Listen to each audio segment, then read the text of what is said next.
Hi అండి. మంచి వీడియోతో వచ్చాను. నా వీడియో ముందుగా ఎవరైనా చూస్తున్నట్లయితే నా ఛానలు లైక్, సబ్స్క్రైబ్ చేసుకోవడం అయితే మర్చిపోకండి. వీడియో అయితే పూర్తి వరకు అయితే చూడండి.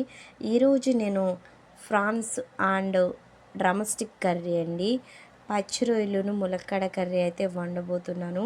ముందుగా ఆయిల్ వేసుకోవాలండి. వీటెక్కిన తర్వాత మనం ఇవి రొయ్యలు అనేది శుభ్రం చేసుకుంటాం కదా, ఇవి చెరువు రొయ్యలు అంటారండి వీటిని. ఇవి ముందుగానే మనము ఇవి బాయిలింగ్ చేసుకుని అయితే క్లీన్ చేసుకుని పక్కనైతే పెట్టుకోవాలండి.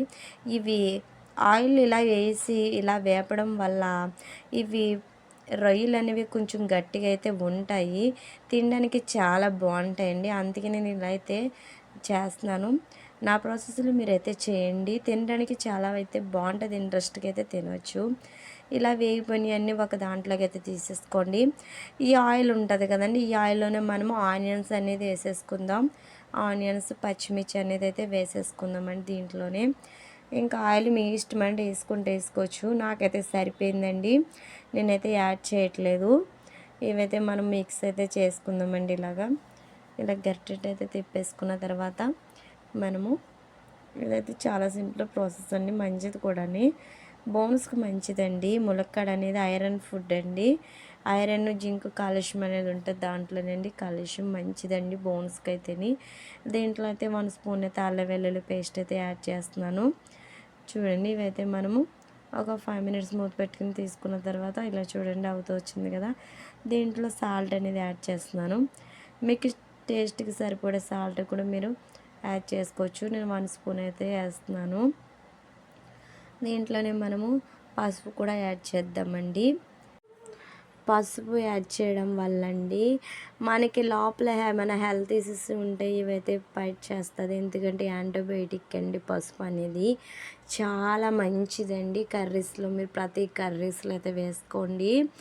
ఇలా దీంట్లోనే మనము ఈ రొయ్యలు అనేవి వేసేసుకోవాలండి. చూడండి, రొయ్యలు కూడా మంచిదేనండి, కానీ ఎక్కువైతే తినకండి చెరువు రొయ్యలు అనేది. ఎందుకంటే కొంచెం మందికి పడుతుంది, కొంతమందికి అదే ఉండవు కదండి, హెల్త్ ఇష్యూస్ వస్తాయి. అందుకనని కొంతమంది ఇంట్రెస్ట్గా తింటారు, కొంతమంది నచ్చరు, అవాయిడ్ చేస్తారు ఇవి. అందుకనేనండి చెప్తున్నాను. దీంట్లో ములక్కాడలు అనేది అయితే వేసేసుకుంటున్నాను. గట్టెటైతే తిప్పకండి, ఎందుకంటే ములక్కాడలని విడిపోతాయండి, తినడానికి అంత ఇష్టం పడరు. 5 మినిట్స్ మూత పెట్టుకోండి. చూడండి, ఆయిల్ అనేది సపరేట్ అవుతూ వస్తుంది కదండి. దీంట్లో మనము 1 స్పూన్ కారం అయితే యాడ్ చేద్దామండి. మీ ఇష్టం అండి, స్పైసీ ఎక్కువ తినే వాళ్ళు ఉంటారు, ఎక్కువ కూడా వేసుకోవచ్చు. నేనైతే 1 స్పూన్ మాత్రమే యాడ్ చేస్తున్నాను. దీంట్లో అంటే ఎక్కువ కారం తింటారు, కొంతమంది తినరు, మీ ఇష్టం అండి. ఇదైతే మనము గరిటెట్ అయితే ఎక్కువసేపు అయితే తిప్పకూడదు. కొంచెం దీంట్లో అయితే మనము వాటర్ అనేది అయితే యాడ్ చేద్దాం. నేను 1 గ్లాస్ వాటర్ యాడ్ చేశాను. మూత పెట్టుకుని చూస్తే చూడండి అవుతూ వస్తుంది కదండి. నేనైతేనండి దీంట్లోనండి నువ్వులు కూడా యాడ్ చేశానండి. నువ్వులు, జీలకర్ర, ధనియాలు, ఎల్లుల్లిపాయలు, గసకాలు, చెక్క వేసి అయితే దీనంటే ఇలా అయితే పట్టుకున్నాను. ఇవన్నీ అయితే మిశ్రమం దాంట్లో అయితే వేసేద్దాము. నువ్వులు అనేది ఎందుకు వేసానంటే అండి, ప్రతి కర్రీలోకి అయితే నాన్ వెజ్లోకి అయితే నువ్వులు అనేది యాడ్ చేసుకుని వేసుకుని మీరు కర్రీస్ ఎలాగున్నా నాకు కామెంట్ అయితే చెప్పండి. ఎందుకంటే కామెంట్ పెట్టండి. నువ్వులు అనేది చాలా టేస్ట్ అయితే వచ్చేస్తుందండి కర్రీకి. ఒక 5 మినిట్స్ మూత పెట్టుకుందాం.